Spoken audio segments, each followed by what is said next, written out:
A warm-up is usually a slower version of the exercise you plan on doing. It could be walking at a slower pace for a few minutes, and the duration of your warm-up should reflect how long you plan on exercising. You need a longer warm-up for longer exercise session. Generally, your warm-up should be anywhere between 2 and 10 minutes. If you're at risk of having angina symptoms with activity, it is recommended that you do a longer warm-up. A warm-up will gradually increase your heart rate, breathing rate, and blood pressure. By ensuring a slow increase in your effort level, it will help reduce the chance of experiencing abnormal symptoms such as angina and irregular heartbeats. Your muscles will also benefit from a slow increase in movements, and a warm-up could help prevent injury. Aerobic or cardio exercise is any exercise that will challenge your heart, lungs, and muscle in order to improve your endurance to do your daily activities. While you are doing your aerobic exercise, your heart rate should remain elevated and your effort level will feel moderate. Ideally, you should aim to do at least 20 to 30 minutes of aerobic exercise at each session. If that is not available to you, you will need to start with shorter sessions of 5 or 10 minutes and build up the duration gradually. Examples of aerobic exercises are walking, cycling, swimming, and dancing. A cool down serves the same purpose as the warm-up, but it is done at the end of your exercise session.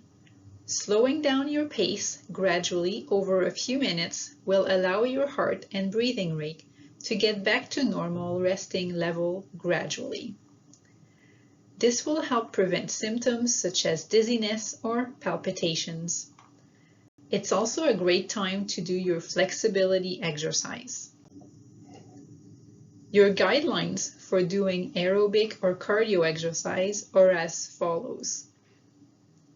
Start with a warm-up of anywhere between 2, 5, or 10 minutes, depending on the planned duration of your exercise session.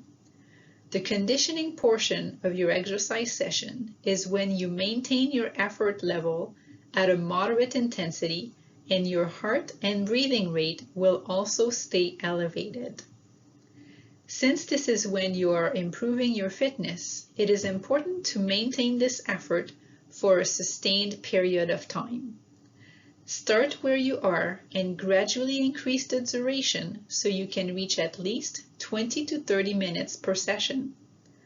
Once you have completed your workout, cool down for a few minutes until your heart and breathing rate have returned to normal levels. The recommendations is to aim for at least 150 minutes of aerobic activity per week. This time is not including the time spent doing the warm-up or the cool-down. Finally, your goal should be to do some exercise most days of the week. You can split your walks into shorter sessions done 2 or 3 times in a day. Don't forget about strength exercises. Those should be done at least 2 times per week. Aim to do 1 strength exercise for each body part, such as arms, legs, shoulders, and back.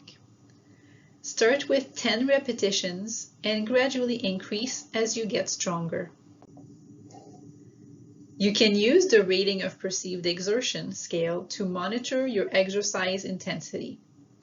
Your overall effort should feel moderate to difficult in order to get the most benefit from your exercise session. This will translate to a 3 to 5 out of 10 on this scale.